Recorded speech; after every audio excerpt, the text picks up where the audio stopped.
aí, pessoal, eu sou o Caio Bonfalari e hoje estamos em mais um episódio do Rotina Quest, o podcast do Rotina de Mestre, e com um convidado mais do que especial aqui ao meu lado hoje. Estamos com ele, Rafa Reis. Rafa, se apresente para quem não te conhece, por favor. Olá, pessoas, tudo bom? Para aqueles que não se lembram ou não me conhecem, eu sou Rafa Reis, sou membro criador do canal A Távola Prods, tenho meu próprio canal no YouTube, sou autor de Etmos RPG, atualmente Etmos editor RPG. de Obívio RPG e algumas outras coisinhas por aí.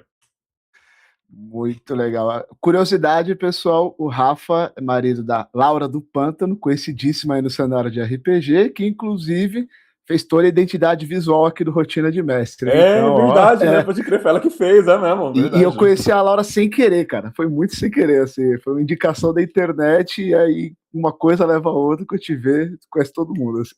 Caio, os nichos em que a gente tá envolvido, eles são um ovo. Tipo, o fato de que eu e você conhecemos as mesmas pessoas por causa da dublagem e a gente não sabia disso, esse dia foi muito engraçado pra mim, cara. É surreal. Muito. Cara, vamos lá, então. Ó, hoje a gente vai trazer um tema aqui, a gente vai falar um pouco sobre sistemas de magia, e aí, obviamente, iremos entrar aí no Etmos, que é um jogo, um RPG focado em escola de magia, em conjurar magias. E assim, antes de eu começar a falar, eu queria, na verdade, perguntar um pouco para você, Rafa, jogar a conversa aqui para você. Para você, me diz, o que define, na sua humilde opinião, sem falar de Etmos ainda, tá? Tá bom. Um bom sistema de magias. É foda, porque você vai entrar em termo técnico. Eu posso pelo menos separar as coisas entre flexível e rígido? À vontade. Tá. Separando, então, entre um sistema rígido de magia e um sistema flexível de magias, o sistema flexível de magia, que é o que eu mais gosto, pra mim tem a ver com criatividade. Ou melhor, engenhosidade. Eu acho que é essa que define um bom sistema de magia. Pelo menos pra mim. Não que isso também não seja uma boa definição para o sistema rígido de magia, mas eu acho que para um sistema rígido de magia a melhor coisa é previsibilidade. Não no sentido negativo da palavra, mas no sentido de ser reprodutível. Então, nesse sentido de previsibilidade. Então, legal. Rígido, previsibilidade, flexível, inventividade. Você começou a jogar RPG, você lembra qual sistema você começou a jogar? Fala um pouquinho. Porra, cara, eu não tenho certeza de qual versão de D&D foi. Tipo, eu acho que foi 3.5, eu não tenho certeza, pode até ser que tenha sido algum outro sistema que era, tipo, tangencial a D&D, que usava o sistema D20, pode ser que talvez tenha sido Tormenta, pode ser que foi alguma outra coisa que utilizava o sistema D20, porque o meu primeiro contato foi, eu morava num condomínio, e daí os brothers, os amigos ali do condomínio, tinha 11, 12 anos, alguma coisa assim. Eles chegaram e falaram, vamos jogar RPG. Tá, legal, o que é isso? Então, é isso aqui, esse é seu personagem, e demorou. E daí eu não pude participar da primeira sessão. Eu cheguei na segunda sessão no meio de um combate contra um Cerberus. E foi tipo assim, foi essa segunda sessão, tá ligado? Daí eu nunca joguei mais nenhuma outra sessão, e daí a partir disso eu comecei a narrar. Tipo, foi literalmente isso, tá ligado? Nossa senhora, velho. Eu quis saber porque, assim, a gente, para nossas conversas, né, que a gente conversa por fora e tal, a gente gosta de D&D, gosta desses sistemas medieval, fantasão, só que só fica um pouco cansado, às vezes, não só pela repetição, quanto por alguns problemas. Porra, não aguento mais mestrar D&D. Nossa, velho.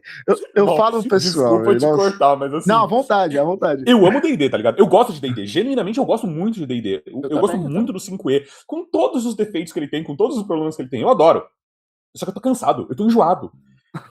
Tipo, eu não tô cansado, eu tô enjoado por causa que o sistema é ruim ou porque eu desgostei do sistema. Não, eu tô cansado por causa que não é mais o tipo de jogo que eu quero jogar. Ele é mecanicista demais. Ele é muito fechadinho dentro dele próprio. E eu sou o tipo de narrador que eu cago pras regras. E eu falo pra todo mundo, sempre que alguém me vem perguntar alguma coisa de regras de Etmos, falar, como isso funciona? A primeira coisa que eu falo é, irmão, olha, funciona desse jeito, mas faça como for melhor pro seu grupo. Altere o que você quiser, porque pra mim isso é essencial pro RPG. Porque RPG, em muitas aspas, ele é um jogo incompleto, falho, porque ele não tem como contemplar todas as necessidades pra todos os jogos, tá ligado? Então, eu tô cansado de D&D porque apesar de eu gostar muito, pra eu jogar do jeito que eu gosto de narrar, eu preciso sempre estar constantemente fazendo muitas alterações na regra. Então, porque o jogador ele vira pra mim e fala: Rafa, eu tenho a magia porta dimensional, eu consigo, ao invés de usar a porta dimensional pra eu me teleportar, eu abrir a porta dimensional e jogar a faca e teleportar e acertar na nuca, na nuca do meu inimigo, ao invés de eu me teleportar, como a magia tá falando. E eu viro pra ele e falo: é claro, isso ia ser do caralho, isso ia ser muito legal. Então, sabe, tipo, disso, e entre outras extrapolações sobre como tem que funcionar as regras pra poder acomodar a minha forma mais narrativa de jogar o jogo, cansa. Sim, então, é por isso que eu tô cansado de D&D, tá ligado? Sim. Eu quis entrar no D&D porque, querendo ou não, é a porta de entrada para muita gente. Acho que aqui no Brasil, hoje em dia, ou é D&D, ou é Tormenta, ou é Ordem, né? Tipo, Ordem, que o pessoal vai começar. E aí, como o papo é de sistemas de magia, a gente sabe como as magias de D&D, que você tem lá os círculos de magia, tem lá que você pode usar em determinado círculo, determinado nível, você eleva. O D&D é considerado um sistema rígido? É que assim, a definição de sistema rígido e sistema flexível de magia, eles são mais aplicados a termos narrativos e não tanto a termos de game design. Tá. Porque, em termos de game design, ele é um pouco difícil fazer essa aplicação. Primeiro, deixa eu explicar superficialmente o que são essas coisas, né?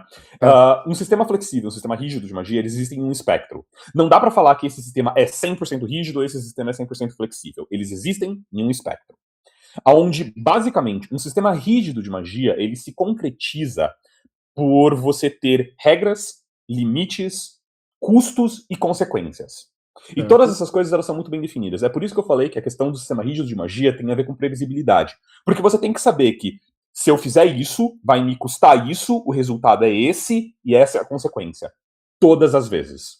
Então, quando a gente vai como eu falei, para narrativa, a gente vai ter livros do Brandon Sanderson, quando ele está tratando sobre eu esqueci o nome do poder que existe em Mistborn, não lembro o nome agora, que ele trata com metais, etc.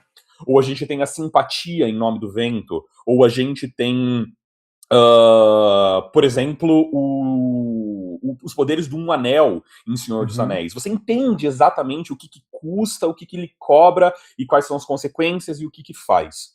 Inclusive, para quem tiver interesse sobre isso, quem cunhou esses termos foi o próprio Brandon Sanderson, para ele poder trabalhar para os livros dele, que depois ele acabou expressando isso em outras formas. Enquanto um sistema flexível de magia, ele tem a ver muito mais com o espetáculo. Ele tem muito a ver com a sensação de caralho, isso é realmente alguma coisa mágica que tá acontecendo, porque você não necessariamente entende todo o mecanismo por trás daquela coisa. Um sistema rígido de magia, ele pode muitas vezes parecer com uma ciência. Por quê? Faz isso, causa, consequência, custo, blá, blá. Então, um sistema flexível, ele tem muito mais a ver com tema.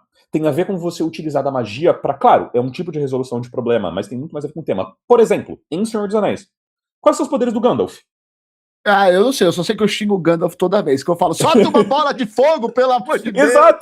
Exato, tipo, você não entende quais são os poderes dele, mas você entende que tem alguma coisa a ver com luz, por causa da forma como ele lida com o Balrog, e aquele negócio que ele fala pro Aragorn, no nascer do terceiro dia eu estarei lá, e ele tem alguma coisa a ver também com a voz dele, que o Tolkien sempre descreve, sabe? São temas. As coisas vão girando ao redor de temas. Então, narrativamente falando, essa é a diferença entre flexível e rígido. Legal. Quando a gente vai para um sistema de RPG, a coisa ela fica um pouquinho mais difícil de ser trabalhada. Nossa. Principalmente porque como que você vai trabalhar um jogo para ele ser apenas temático? Sabe, essa falta de, entre muitas aspas, regras de causa e consequência, limitações e custos, tudo isso torna a questão um pouco mais difícil, porque quando você tem apenas tema. Tá, beleza. Qual que é o tema do seu personagem? Gelo. Tá bom, esse é o tema do seu personagem. Eu posso fazer o que eu quiser com isso? Inclusive. Eu adoro gelo. Você falou que gelo, eu gosto, inclusive. Gelo, claro. Gelo e eletricidade eu acho incríveis. Mas enfim. E daí você fala, tá bom, meu tema é gelo. Eu vou congelar o tempo. Tá no tema, não tá? Mas é meio que poderoso demais. Jaz o problema. O problema de toda narrativa, e RPG, apesar dele ser um jogo, ele também é narrativa. São dois dos três elementos, né, dos pilares de RPG.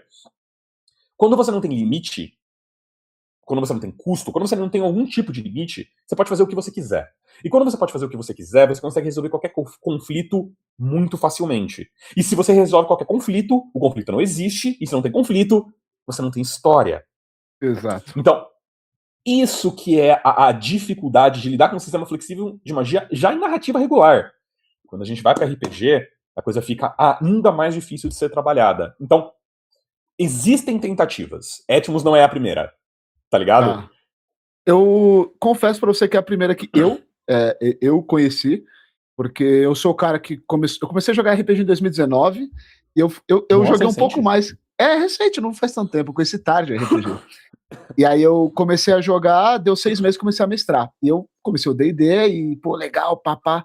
E você vai entendendo e você vai jogando e fala, pô, nossa, é tão travado, eu queria fazer umas coisas diferentes, que foi o que você comentou e tal. Sim, sim. E aí agora, entrando em Etmos, você fala que é um sistema flexível de magia, mas assim, Sim. como eu não sei se quem tá vendo já sabe o que é Etmos ou não, quem melhor para falar o que é Etmos do que o cara que criou ele? Claro. Fala para o pessoal o que é Etmos. Claro. Eu vou falar o que é Etmos, e daí logo em seguida eu vou dar algumas outras referências para caso alguém queira buscar outros sistemas flexíveis de magia, porque eu acho que é importante abrir para todos, inclusive outros sistemas brasileiros que trabalharam a ideia muito bem. Legal, legal.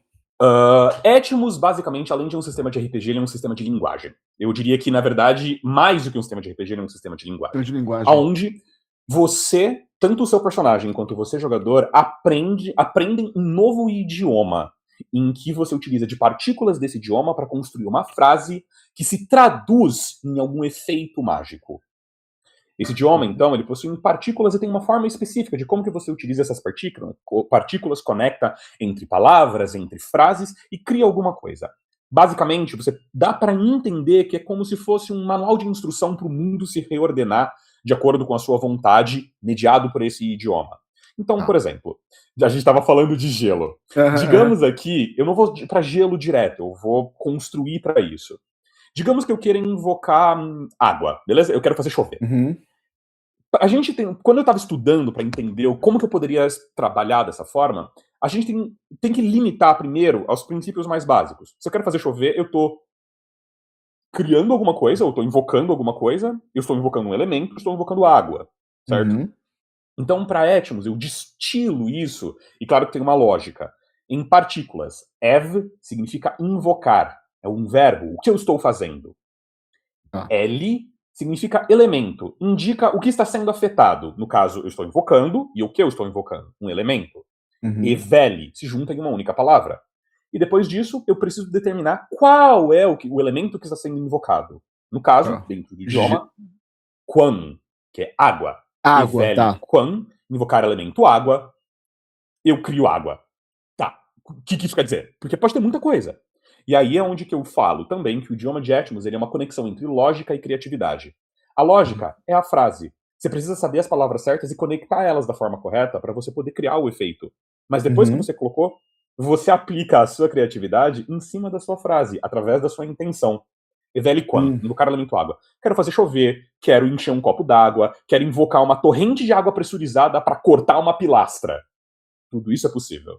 Cara, mano, que E aí doideira. depois o idioma ele vai se complicando, ele vai ficando cada vez mais rebuscado, até o ponto de a gente colocar complementos que permitam que você crie as suas próprias partículas. Então tem um complemento, que é o complemento de variação lógica. Ele se conecta a um outro como um prefixo para gerar uma nova ideia. Então qual que é uma variação lógica de água, Caio? Pega os estados da água, vapor, gelo, enfim. Perfeito. Todas essas coisas são possíveis. Então, esse complemento, ele é chamado de ADA, que é o complemento de variação. E ele se conecta como prefixo a água, quan. E veli ADA, quan, invocar elemento, variação água, gelo. Uma estaca de gelo, faço chover granizo, invoco uma limalha de gelo no chão para o meu adversário cair, escorregar e cair. Todas essas coisas são possíveis de acordo com a intenção de quem conjura com base no idioma. Cara, isso eu vou te falar. Eu acho isso muito legal porque vem de uma fantasia que eu acho muito legal, que é os caras gritando no meio da parada para fazer alguma coisa, sabe? Total. E a forma como você fez, inclusive parabenizar, eu acho legal essa parada. É lógico. Não é tipo, eu tô tirando do meu orifício. Não, tem a sequência lógica. E aí você brinca. Cara, eu fico imaginando o quão complexo foi você chegar até aí? Tipo, eu quero saber os percalços para tu chegar aí, porque assim, o engenheiro de obra feita é fácil, né? Tipo, gostei, não gostei, mas eu quero saber como tu chegou aí. Tá, eu vou chegar nesse ponto, então. Deixa eu só, então, fazer o apropriado, deixa eu dar todas as outras referências e todas as outras coisas, as obras que trabalham com isso, porque muita gente faz muitas comparações, muitos paralelos, que pra mim são todos muito bem-vindos, e que, claro, não é a mesma coisa, mas todos esses paralelos são muito bem-vindos, e se você quiser conhecer outros sistemas flexíveis de magia, eu recomendo pra você que conheça a Mago Ascensão, eu recomendo que você conheça a Ars Mágica, e eu recomendo que você conheça um sistema brasileiro que trabalha com uma ideia um pouco diferente de sistema de magia flexível, que é o Nihilo. Que é bem interessante do canal, inclusive Ex Ignorantia é bem interessante também. Eles trabalham com a magia, na verdade, através de labirintos de significado mágico. É uma ideia bem diferente, é bem legal também a forma como eles trabalham com isso tudo. Maluco. Muitas pessoas fazem um comparativo de Etmos com Ars Mágica, porque Ars Mágica também utiliza alguns fenômenos, alguns fatores linguísticos para poder utilizar suas magias. Ars Mágica ele utiliza eu não lembro o nome exatamente que eles falam, como eles falam, mas basicamente eles combinam duas palavras que são duas, não é esse o nome, porque essa é a palavra que Mago Ascensão utiliza, mas eles usam esferas mágicas, por assim dizer. De novo, o nome não é esse, que eu não lembro o nome agora. E que eles combinam para poder gerar o efeito que for. E tem, acho que, um total de 12 palavras em Ars Mágica, e Ars Mágica funciona uma lógica de jogo diferente. A lógica de magia ainda é linguística. Mas eu tenho 80 partículas diferentes em Etmos para você poder criar o seu idioma. Então são 80 palavrinhas para você poder combinar de diversas formas para poder utilizar de lógica. O que acontece? Etmos surgiu de duas coisas. Etmos surgiu de Tibia e Etmos surgiu de O Nome do Vento, do Patrick Rothfuss. Surgiu de Tibia, e aqui pandemia. Eu convenci um amigo meu a jogar um servidor OT, um servidor pirata, muitas aspas, de Tibia comigo. Porque eu sempre joguei Tibia sempre fez parte da minha vida crescendo, etc. Eu sempre joguei. E dentro do Tibia eles têm uma linguagem mágica também. Você tem as magias, e eles têm uma linguagem mágica. E eu vou te falar algumas magias na linguagem mágica do Tibia. Vê se você pega alguma coisa estranha aqui. Exura, Exevo, Exore, Exiva. Tem alguma coisa... tem um E e um X aí, um E, um Exu, Exá, Exé. Exato. Quando eu convenci esse amigo a jogar Tibia, ele veio pra mim e perguntou: Rafa, o que é isso? O que é esse EX atrás dessas palavras? E tem outras magias que tem uma lógica. Assim, porra, isso é um radical? O que é isso? Eu falei, mano, eu sei mais ou menos, deixa eu ler e volto pra você. Fui ler a parada e falei, mano, então, sim, é um radical, é um idioma que eles utilizam, ele funciona mais ou menos assim e tal, não sei o que lá. Ele falou, pô, isso é legal pra caralho. Rafa, você acha que a gente consegue fazer alguma coisa assim pra D&D? Com base nas coisas de Tibia? Eu falei, mano, a gente consegue tentar, né? E daí eu peguei o idioma do Tibia e fiquei tentando transpor a lógica que tinha naquele idioma para fazer as magias de Tibia. As magias de D&D, quer dizer. Eu falei, mano, tá faltando coisa. Tipo, é uma firula. Falta tão perro. Falta o falta o molho. Falta o molhinho, falta o perro. E eu falei, Leque, eu consigo fazer melhor. Eu consigo fazer melhor. E eu fui estudar. E assim, com tudo que eu faço, eu acho que se você vai fazer alguma coisa, você tem dever de fazer direito. Você vai fazer alguma coisa, faz direito. E eu fui estudar.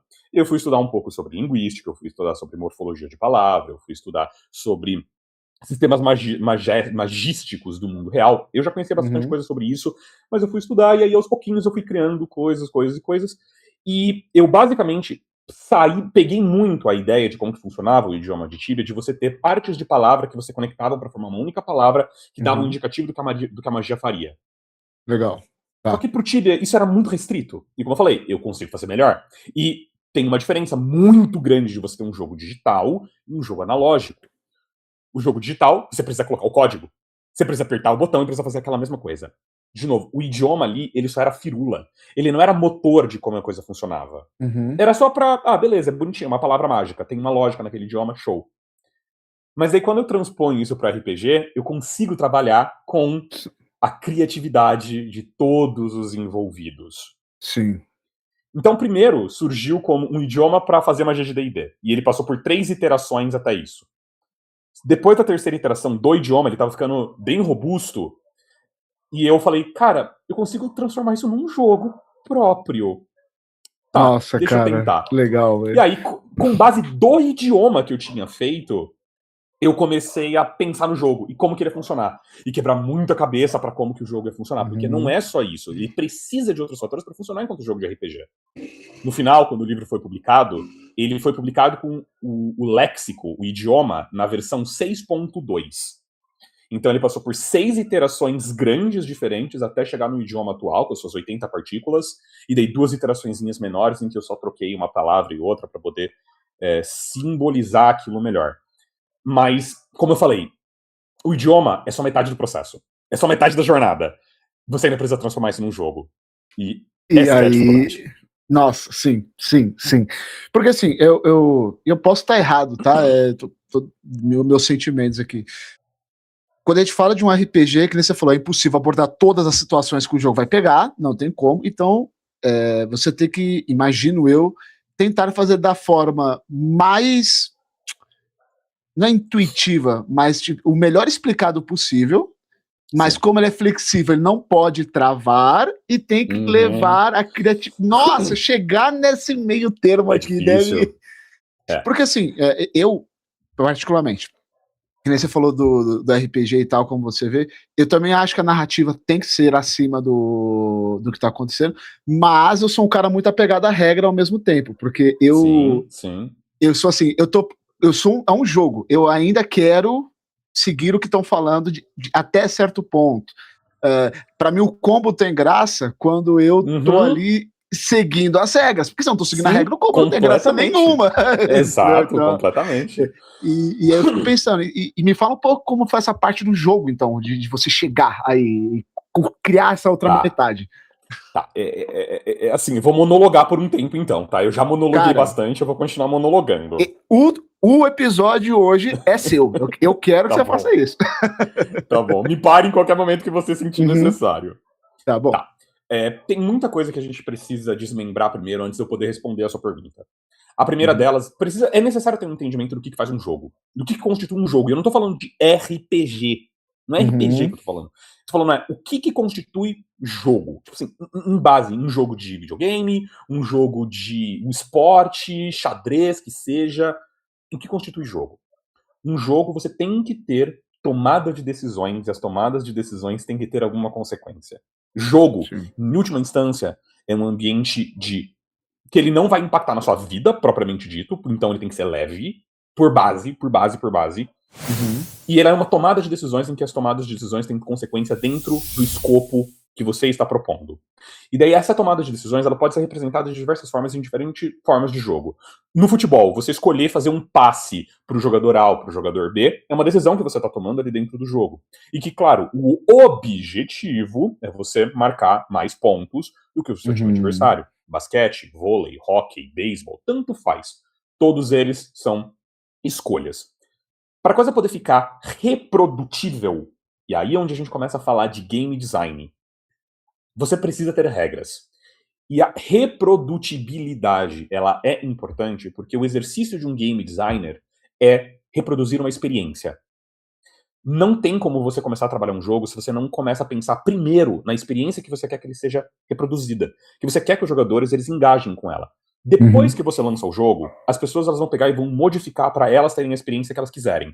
Veja Nuzlocke de Pokémon, veja Challenge uhum, Runs de Dark Souls da vida, por exemplo, Speedruns.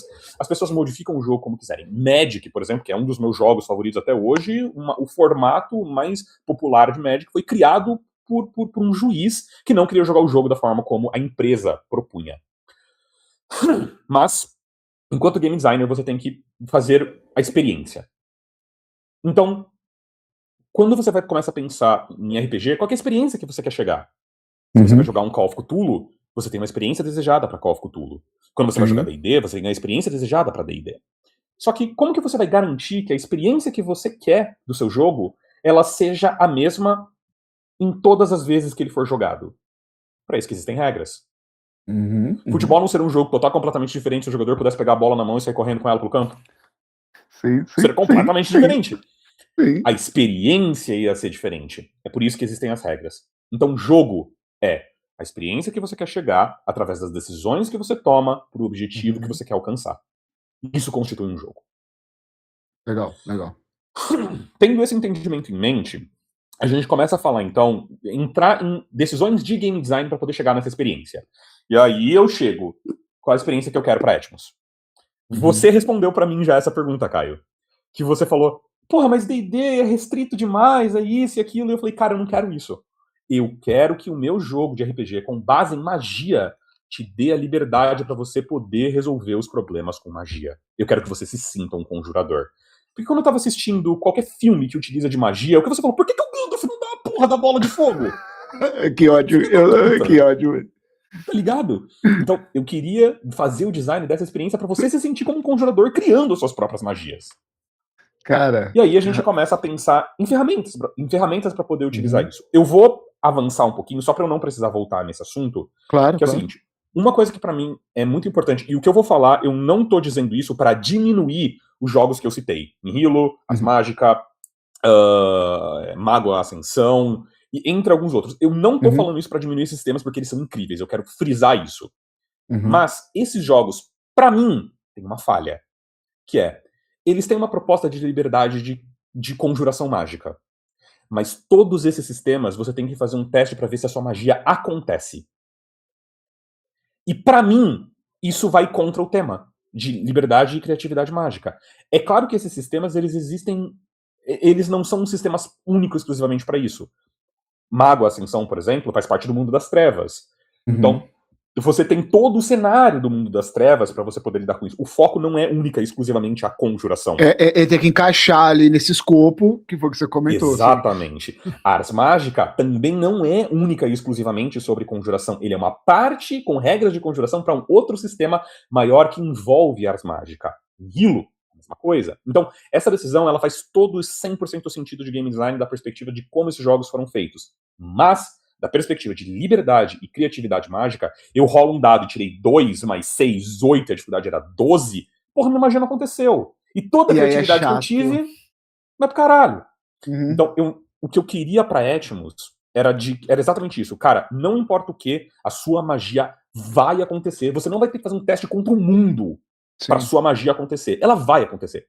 Talvez ela não seja tão efetiva quanto você tá pensando. Eu quero controlar a sua mente. Você tem uma resistência pra isso. Claro. Porque senão, eu faço o que eu quiser e foda-se. Então, não tem jogo. Mas... então, isso é um dos pontos que eu queria pra Atmos. Logo de cara. Eu queria... A magia vai acontecer. Eu tenho que reforçar a liberdade criativa. Legal. De conjuração. A partir disso, gera-se um problema. Por quê? Tenho a experiência, tenho o idioma, tenho o que eu quero alcançar, mas aonde que estão as limitações? Aonde que estão as consequências? Aonde estão os limites? Que era o que eu estava falando do problema do sistema flexível de magia. Nessa época, eu estava estudando muito também, que eu estava falando do Tibia, eu já tinha lido, e é a minha série de livros favorita, que é a Crônica do Matador do Rei, do Patrick Rothfuss. O dia 1, o Nome do Vento, dia 2, O Temor do Sábio. É a minha série de livros favorita. Não, eu já ouvi falar. Maravilhoso. Maravilhoso, maravilhoso, maravilhoso. E eu já tinha lido, eu li a série, os 2 livros, 3 vezes cada um. E, tipo, o livro 2 é 980 páginas, é imenso. E eu tava estudando, na verdade, por causa que eu queria ver como que o Rothfuss, ele trabalhava dentro da obra dele os sistemas de magia, porque eu tava vendo uma palestra digital do Sanderson, que ele deu numa universidade, sobre escrita criativa. E o Rothfuss, ele trabalha dentro da obra dele sistemas rígidos e flexíveis de magia ao mesmo tempo, que é a simpatia e a nomeação. E a nomeação é que eu tava interessado. Nomeação é uma coisa já que já existe há muito tempo, em termos tipo assim, magísticos reais. Você consegue voltar para o século X e ver as histórias de Rumpelstiltskin e a lei da nomeação, os contos eslavos. Você consegue talvez até datar disso para a cabala hermética. O princípio da nomeação ele está presente ali por todos os tempos. E basicamente a ideia é, você sabe o nome de alguma coisa, você tem poder sobre ela.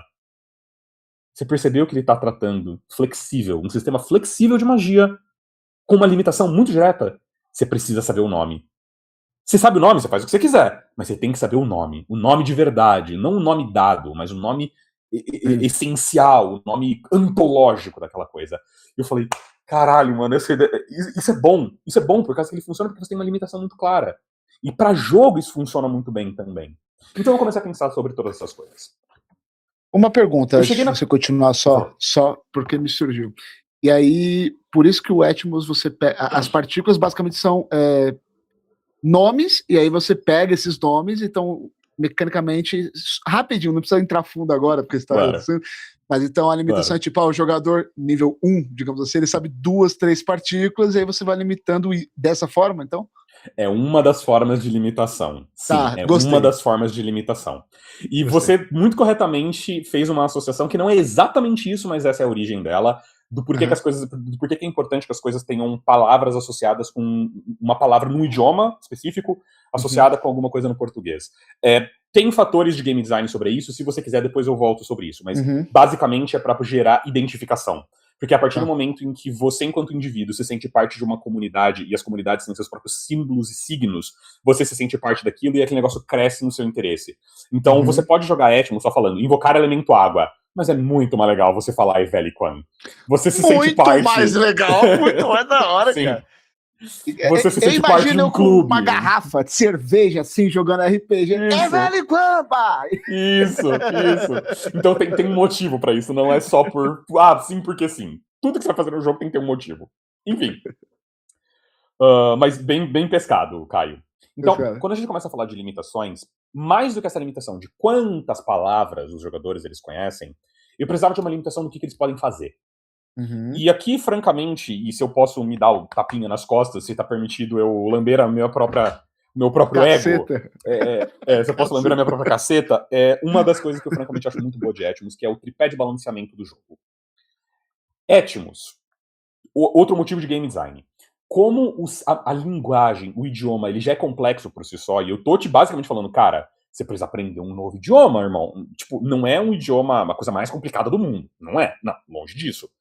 Mas eu tô te cobrando um nível de envolvimento, de engajamento um pouco mais alto. Então, o sistema de jogo, como você resolve um conflito, como que você testa pra ver se a sua magia foi forte o suficiente, ela tem que ser simples. É por isso que o sistema de jogo só usa 2 dados de 6 lados, porque é o dado que todo mundo, é o dado corriqueiro, que todo mundo conhece. Porque eu quero que a resolução do sistema seja simples, pra magia ser o foco. Então, eu trabalho apenas com 3 atributos dentro do jogo: corpo, mente e alma. Eu acho um tripé que é muito comum em diversos sistemas magísticos reais de trabalhar com o físico, o emocional e o mental, o físico, o espiritual e o mental. E, através disso, eu criei um sistema de balanceamento que funciona ao redor desses 3 pontos. Cada um desses atributos só vai até 6, é o máximo. Mas os pontos que você tem nesses atributos, eles vão interferir diretamente em algum aspecto da sua conjuração. Primeiro, e mais importante deles, toda magia que você faz, ela tem uma complexidade associada a ela tem um nível de complexidade, digamos assim. Que é trivial, o menorzinho possível. Regular, trivial um pouquinho mais alto. Todo mundo consegue fazer esses tipos de magia. Difícil, magias que requerem que o mundo ele se reorganize de uma forma um pouco mais não convencional. Complexa. A magia ela já é bem mais significativa, ela é bem mais difícil de ser realizada. O pulo de lógica para executar aquele efeito é muito maior. E, por último, milagre. O nome já diz, né? O dia virou noite, sabe? Então, a definição de complexidade é um fator muito importante e é um fator que aí eu começo a entrar no sistema flexível de magia, de que eu preciso de que o narrador de Etmos ele tenha uma função levemente diferente, porque é ele que vai ser o árbitro para poder definir as complexidades. E eu sei, isso é arbitrário e não tem como não ser arbitrário, porque não tem como fazer uma lista de magias, porque senão ele perde o propósito de ser flexível. No sistema, a gente tem parâmetros para definição de complexidade. Cai sobre o narrador, sim, mas ele tem 9 parâmetros para poder definir complexidade de magia. Quão específico é o efeito, em quão larga escala ele é, o quão a sua frase mágica faz sentido com o efeito que você está propondo, o quanto você tem que fazer pulos de lógica lúdica para chegar naquele exemplo. O mundo ele precisa se reorganizar muito para poder fazer. Digamos que você queira fazer chover. Num dia nublado, fácil, o mundo não precisa se reorganizar muito. Você quer fazer chover no deserto do Saara, 56 graus? Difícil pra caralho. Sim. Então, esse é um dos primeiros fatores. Eu precisava determinar a complexidade de cada magia que o jogador conseguia executar. E limitar isso de algum modo. E aí é onde entram os 3 atributos que eu estava falando. O atributo mente é o atributo que vai determinar quão complexa as magias que você pode fazer. A cada 2 pontos de mente, sobe a complexidade que você pode conjurar. Logo, você pode fazer magias mais poderosas, por assim dizer, e mais rebuscadas. No entanto, também temos o atributo de alma, que ele vai determinar a quantidade de estresse que o seu personagem consegue acumular ao realizar magias. Legal. Cada complexidade de magia tem um estresse associado a ela. Etmos, para focar ainda mais na ideia de liberdade de conjuração, ele não tem um sistema de mana que vai de 100% a 0%, que quando você zerou você não pode mais conjurar. Não, isso é restritivo. Eu não quero restringir. Não quero restringir. Então, ao invés disso, o seu personagem acumula fadiga. Então ele vai de 0 a 100% e ultrapassa. E depois que você ultrapassa, o personagem começa a ficar cansado, e aí a magia dele pode começar a falhar quanto mais cansado ele está. Os seus pontos de alma determinam o quanto de estresse você pode acumular e também a potência da conjuração. Quando você precisa fazer um teste de conjuração, você rola 2 lados e soma com o seu atributo alma. Legal, então, legal. A mente determina a complexidade, a alma determina o quantas vezes você pode conjurar e a força da conjuração. O corpo, por outro lado, determina quantos ferimentos, a sua vida, a sua saúde física, mas também determina o quão melhor você lida com o cansaço. Quando você entra em estados de fadiga, você tem que fazer um teste para ver se a sua magia funciona. E quanto mais alto for o seu atributo de corpo, mais chances você tem da sua magia funcionar, apesar do seu cansaço. Então, quando você tem esses tripés de balanceamento, você tem, cara, eu quero conjurar umas magia mega complexa, eu quero conseguir parar o tempo. Pô, mas daí você vai precisar colocar mais ponto em mente e menos ponto em alma e corpo. Puta, não, mas eu quero conseguir conjurar muitas magias. Então é mais ponto de alma, logo, menos ponto em corpo, menos ponto em mente. Isso é legal, porque me vem umas coisas, por exemplo, você fazer uns personagens muito... Eu fico pensando assim, eu quero fazer o cara muito resistente, então você foca no... É no corpo, desculpa, é que é muito novo. Isso. Mas você foca no corpo e você fala, eu não vou fazer complexo, mas eu vou ficar até o final da batalha e eu vou ser o cara que vai segurar aqui numa exploração longa, digamos assim, eu sou o que vai se sobressair. Ou eu vou ser o canhão de vidro. Eu não sei muita magia, mas eu vou ser o cara que vai dar uma porrada tão forte aqui que vai... Sim. eu penso nessas coisas, é bem legal. Rafa, só para te fazer um outro assunto que eu gosto muito de Etmos, que eu queria que você falasse um pouco. Primeira coisa, falando de livro, eu tenho a minha versão aqui também. Uma coisa que eu gostei muito é que ele parece um manualzinho de mago, ele parece um grimóriozinho mesmo. Ele parece um grimório, Que eu queria saber, foi você que pensou nisso? Foi ideia da editora? É umas coisas que eu falei, quando eu falar com o Rafa, eu vou perguntar isso, porque eu achei muito legal. Assim, primeiro, né, o título completo, tecnicamente falando, é Etmos RPG, Grimório de Introdução à Linguagem Mágica. Você vai ver no verso, verdade. Aqui no meio. Aqui, ó, pequenininho. O ISBN dele tá salvo assim também, enfim. Foi ideia da editora. Eu não tenho como tirar o mérito da editora e o que é da editora que seja dado à editora, porque eles fizeram um trabalho excelente mesmo. A Rai do canal Farol do Unicórnio, se você quiser conhecer, se você quiser é muito legal. Tipo, mano do céu, é uma pessoa muito crânio. Foi ela que fez o Anansi? Que é o... Anansi. Que é o RPG de musical, né? De teatro, musical. Muito legal. Eu apresentei pra ela, né? Assim, foi um encontro de acasos, por assim dizer, para Etmos ser publicado com a Baldi.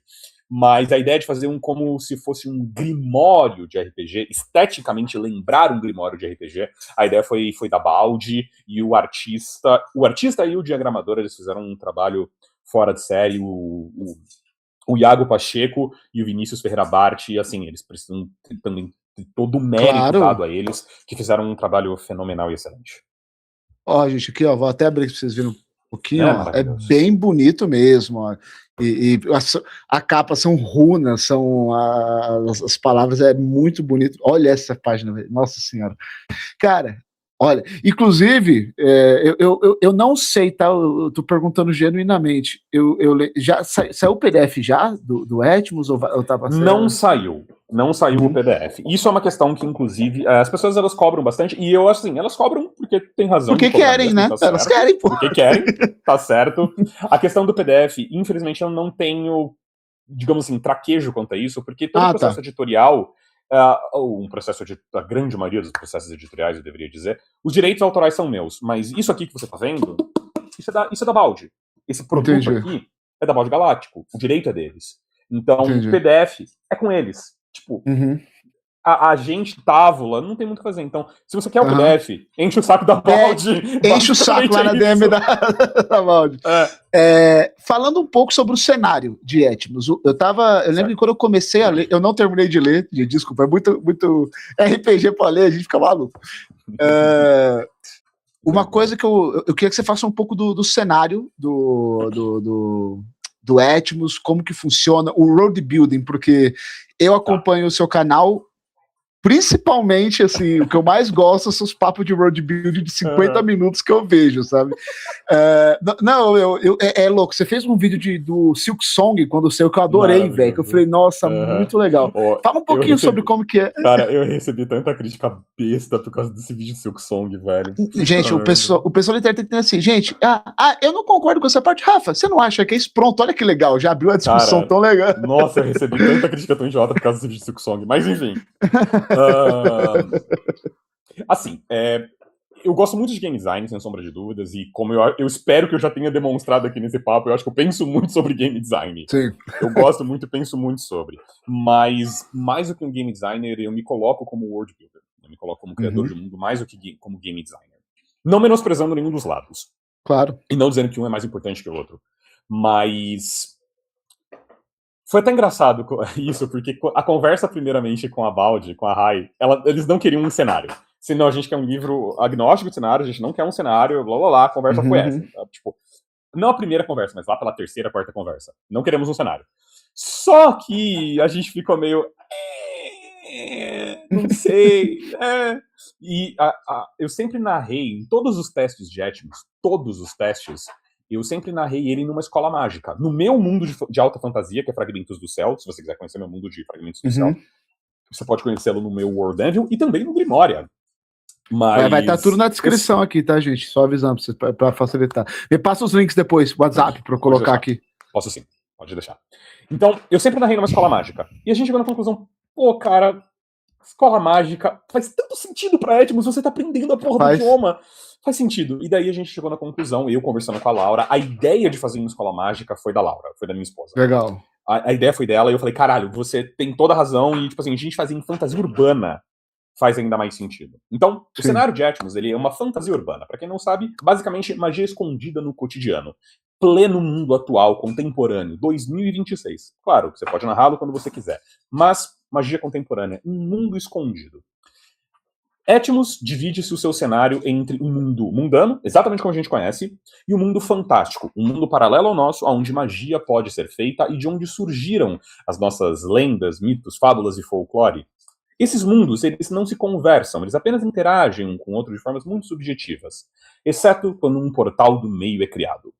Um portal do meio, ele é um local em que, se você interage com esse local de algum modo, você atravessa o véu entre os mundos, por assim dizer, e você vai para o outro lado, para o outro mundo. O portal, no entanto, ele é criado através da percepção humana, em locais em que você, no meio da sua cidade, esqueceu, ignora ou evita, por qualquer motivo que seja. Pensa, por exemplo, aquele ponto de ônibus em que ninguém nunca sobe, que ninguém nunca desce, mas o ônibus sempre para. Pensa, por exemplo, naquele orelhão. Sim, orelhões existem, eles estão entre nós. A gente só não vê. Pensa naquela salinha do metrô ou daquele terminal de ônibus de metrô em que você claramente sabe que ninguém usa aquela desgraça daquela porta há 15 anos e só quando você está passando um dia, nossa, tem uma porta aqui. Esses locais, no meio da nossa sociedade, que eles estão ali, mas que a gente não vê, isso consolida um portal do meio. E tudo que você precisa é interagir com esse portal para ir para o mundo fantástico. Pega o orelhão, puxa para falar do orelhão, você vai para o mundo fantástico. Entra naquela loja de artigos esotéricos que entra uma pessoa a cada 3 meses. Compra o ingresso para aquela sessão de cinema cult, 9h30 da noite, numa terça-feira, no cinema onde Judas perdeu o cu. Você vai pro portal do meio e você atravessa e você vai pro fantástico. O mundo fantástico, então, é justamente esse local onde ele é total e completamente abstrato, a metafísica dele não parece fazer sentido, e é onde as criaturas existem, esses seres, onde magia é possível, e essas criaturas bizarras e estranhas fazem sentido. Muito tempo atrás, quando a gente ainda vivia em tribos, uma pessoa, por exemplo, ela passa sem querer por um portal do meio, passa por um arbusto em que, nossa, é verdade, né, esse negócio sempre teve aqui, onde que... Por que o céu, por que as estrelas estão roxas? Por que a lua virou duas e agora ela tá sorrindo e piscando pra mim? E por que esse gorila gigante flamejante tá correndo na minha direção? Você Legal, corre, velho. você vaza do lugar. E você volta pelo portal do meio. E quando você volta, você conta a história de meu Deus do céu, aconteceu isso, aconteceu aquilo, e tinha um gorila gigante, ele tinha pés trocados. O nome dele era Curupira. E assim surge o folclore, e assim surge a mitologia, dessa troca dos mundanos e dos fantásticos, dos mundanos sem entender exatamente como era o fantástico. Muito Conforme essa foda, troca velho. vai acontecendo, comunidades vão surgindo, os humanos eles entendem que é possível fazer magia no mundo fantástico através de ouvindo ecos. A gênese de Etmos, basicamente, é de que existiam duas vozes, e as duas vozes, através da conversa entre elas, criou os dois mundos. Uma das vozes era lógica, concreta, e a outra era fantástica e abstrata. E por isso que surgiram os dois mundos. E a Etmos, na verdade, são ecos desse diálogo criador que a gente apenas entende retalhos e fiapos. Lembra que eu estava Entendi. me perguntando dos Lembro, nomes? É isso. lembro. Então, toda a linguagem mágica é só um vislumbre, um eco, um sussurro do que Exato. já foi. Ah, legal. Maneiro, maneiro. Exatamente. Exatamente. Eu tinha lido isso e eu tinha esquecido. Obrigado. E aí as sociedades elas vão se formando, vão se concretizando dessa forma, até o ponto em que, claro, é uma sociedade secreta, né, por assim dizer, porque imagina se as pessoas liberassem isso no mundano. Magia não pode ser feita no mundo mundano, a não ser que você tenha acesso a algumas coisas específicas, um totem, um santuário, não vem ao caso agora. Mas, eventualmente, para essas comunidades é necessário ensinar as pessoas a não apenas conjurar magia, mas como coabitar nos dois mundos. Legal. Então, ao longo de diversas comunidades do mundo fantástico, os humanos instituem escolas, e assim surge Brasilis, a primeira das duas grandes escolas do mundo fantástico na América Latina. Existem três ao redor do mundo, mas na América Latina tem duas, sendo Brasilis uma delas. E, basicamente, é um cenário de escola mágica com essa possibilidade toda de expansão para essa dicotomia entre o fantástico e o mundano. Então, o que eu mais gosto do Etmos com essa parada do. Eu não sei falar road building correto, eu sempre enrolo a língua. Criação de mundo. Criação de mundo. World building. O road build, só de raio eu falo errado. A merda. Do Etmos é que as coisas fazem sentido, cara. Assim, eu gosto de criar mundos, mas eu não sou nem de perto tão experiente quanto você nisso daí, pelo amor de Deus. Mas eu já gosto das paradas um pouco mais viajado, mas eu tenho muito isso. As coisas têm que fazer sentido dentro do que o universo está propondo ali. Verossimilhança. Exatamente. E aí, tipo, é uma coisa tão simples, mas que é tão funcional, tipo, que eu falo, cara, que legal. Eu lembro quando eu tava lendo, tinha um negócio de totem, não tinha? Que você podia conjurar a magia no outro mundo. Sim. Fala um pouquinho disso, por favor. Claro. Se você quiser que eu fale sobre world building, sobre criação de mundo, sobre world building, isso é outro vídeo, Caio, porque eu posso ficar horas falando sobre isso. Eu te chamo de novo, pode falar só de world building. Totens e santuários. O que acontece? Essas coisas são fenômenos que acontecem semelhantes a um portal do meio. A criação de um portal do meio que eu estava te falando. Locais, através da percepção humana e etc. Portal do meio, um local. Ignorado, evitado, não visto. Um santuário é um local visto, lembrado, porém evitado. Essas coisas, como fazem parte da percepção humana, tanto portais quanto santuários, eles são volúveis. Então, conforme a percepção da sociedade vai alterando, esses locais também vão se desfazendo ou se refazendo. Então, pensa assim. Sabe quando você tá andando na rua da sua cidade? Tem aquela viela que de manhã você passa numa boa. De noite você não passa nem fudendo? Sei. Então, você tá vendo aquele lugar. Ué, por que agora você tá evitando ele? Não, porque eu tô com medo de me lascar. Ali é uma parte do mundo fantástico que entrou no mundano. Legal. Não é um portal, mas é uma parte do fantástico dentro do mundo mundano, aonde magia pode ser feita naturalmente e onde seres do mundo fantástico podem habitar naturalmente. Normalmente eles não conseguem habitar no mundo mundano e magia não pode ser feita aqui. Mas se você tiver num santuário, eles podem. Então, o exemplo da viela. Aquela casa abandonada porque alguma tragédia aconteceu. A salinha de funcionários de proibido entrar. Sim, sim, Os sim. túneis do metrô, aqueles locais gigantescos da Amazônia que nem fodendo que eu vou entrar, mas você sabe que tá lá, porque você sabe que a Amazônia existe. Sim, é Todas essas coisas verdade, são cara. santuários. Ao longo do tempo, estudando os santuários e como que eles funcionam, os oradores, como são chamados os conjuradores em Etmos, não são magos, feiticeiros, bruxos, são chamados de oradores. Porque fala, mas fala. Legal. Exatamente.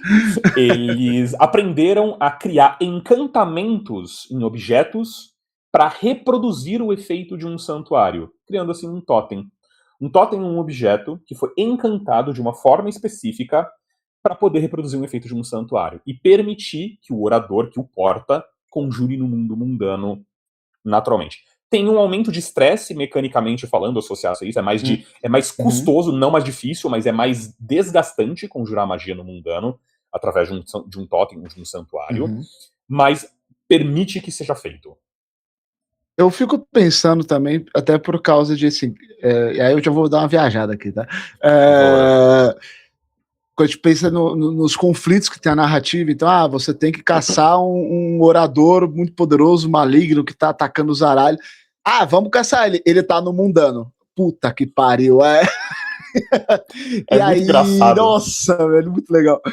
Mano, é muito engraçado. Sempre que a gente vai jogar Etmos, é muito engraçado. Porque, tipo, como eu narrei Etmos pra muitas pessoas que são muito novatas, que apresentam. Eu, tipo, apresentei o sistema pra muita gente, por óbvio. Mas quando eu jogo o sistema com pessoas que já estão acostumadas, é exatamente isso que você descreveu. Como funciona mecanicamente?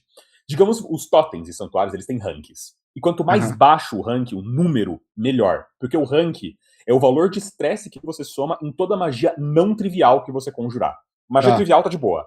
Mas qualquer coisa acima de trivial acumula mais estresse. Então, digamos que você faça uma magia regular, beleza? Isso acumularia normalmente 1 ponto de estresse. E geralmente os personagens vão ter um limite entre 8, 10. É bem comum que os personagens tenham. Beleza, 1 ponto de estresse, se você tem 10 de limite, tá ok, de boa, tá suave. Tranquilo, tranquilo. Mas aí, e se você tem um totem de rank 3, que é um tipo de totem bem comum? Daí agora sua magia que custa 1 ponto tá custando 4 pontos. É muito mais. Então o jogo ele se torna muito mais um jogo de você entender os seus recursos e quando que você pode usar. Justamente por causa disso que você falou. A sensação, o peso de você. Caralho, tá ficando exaustivo isso aqui. É muito engraçado quando acontece. Digamos assim, jogar no mundano é muito mais difícil do que jogar no Fantástico dentro de Etmos. Mas eu acho legal, porque, tipo, se eu fosse um cara que eu quero me esconder, eu não ia me esconder no mágico de qualquer um pode me pegar. Eu vou me esconder no mundano, pros caras dar recursos. E esse é o fator que você estava falando da verossimilhança, Caio. Isso, essa dificuldade, não é apenas um fator de jogo, mas é um fator narrativo também. Porque se magia não fosse. Digamos assim, primeiro, se magia fosse possível ser conjurada no mundo mundano naturalmente, fantasia urbana cai por terra. Sim. Fantasia urbana cai por terra quando você começa a esmiuçar. No sentido de, porra, então um cara que faz magia pode fazer magia. Por que essas pessoas não estão dominando o mundo abertamente? Sabe? A verossimilhança ela cai por terra. A lógica interna do cenário cai por terra. Essas questões todas, elas quebram a verossimilhança. Então eu precisava de um fator disso para manter a lógica interna e a verossimilhança dentro do cenário. E o fator mecânico vem meramente por lógica de cenário. Precisa ter isso pro cenário fazer sentido. Que é, magia não pode ser feita, e para ser feita tem que ser em lugares específicos ou você ter um objeto que é relativamente raro, e não apenas raro, sancionado pelo governo mágico. Criar um totem, você precisa de sanção do governo mágico para poder criar. Se o governo mágico te pega com um totem não sancionado, primeiro, só para maiores de idade, e se você pega um deles não sancionado, isso é crime. É um tipo de contrabando dos mais pesados que tem. Então, tem toda uma dinâmica do governo, com pessoas profissionais do governo chamadas de buscadores, que vão atrás de infrações do mundo fantástico no mundano. Gangues mágicas, criaturas que estão no mundano, criaturas fantásticas, seres fantásticos, que não poderiam estar aqui, que utilizam o mundano como um campo de caça, por assim dizer. Eu tava pensando nisso. O que deve ter de missão, tipo, vamos caçar um curupira, mas ele tá no mundo. Pô, deve ter um monte mesmo. E, cara, só pra gente fechar, uma coisa que eu tava em dúvida, eu não sei se você falou, tá? Se você falou, me perdoe. Eu lembro que você falou que tem os dois mundos, o fantástico e o mundano, mas uma coisa que eu pelo menos faço, e eu queria saber se funciona assim em Etmos também, quando a gente está falando de dois mundos, normalmente eles coexistem no mesmo lugar, mas eles são diferentes. Etmos é nessa vibe também, ou são dois lugares diferentes, apesar de... São dois lugares no sentido metafísico. Tá. Você tem... São dimensões paralelas. Só que essas dimensões, elas são geograficamente idênticas. Tá, era isso que eu... Geograficamente, não esteticamente. Então, por exemplo, eu tô aqui na minha casa, tem um prédio. Não necessariamente vai ter esse mesmo prédio no mundo fantástico. Mas se eu vou para um rio, para uma montanha, haverá esse mesmo rio e essa mesma montanha dentro do mundo fantástico. Não exatamente igual, mas um espelha o outro. Entendi. E aí é o outro ponto. O mundano é espelhado no fantástico através de forma física, concreta, abstrata. Ele é um mundo concreto. Então, a forma do mundo no fantástico é igual ao do mundano. Digamos que tenha um terremoto gigantesco, quebra uma placa tectônica e separa a América Latina no meio. Vai impactar o fantástico. Vai impactar o fantástico. Entendi. Se os seres humanos eles tacam uma bomba extrema, causa uma desgraça, uma tragédia imensa, vai impactar o fantástico. O fantástico, por outro lado, como ele é um mundo de abstração e efêmero, ele impacta o mundano de modos mais sensoriais, de modos mais emocionais e cognitivos. Quando você tem muita movimentação de energia no fantástico, isso impacta o mundano de algum modo. Grandes tragédias que aconteceram no mundano, não todas, porque nós mundanos temos uma boa parcela de culpa das nossas próprias tragédias, mas a Grande Depressão de 1929, que aconteceu nos Estados Unidos, a queima da Biblioteca de Alexandria, grandes tragédias de grande cunho moral começaram, na verdade, por conta de movimentação de energia no fantástico. E é meio que mexendo com o emocional, a cabeça, eles ficavam mais propensos a fazer certas atitudes.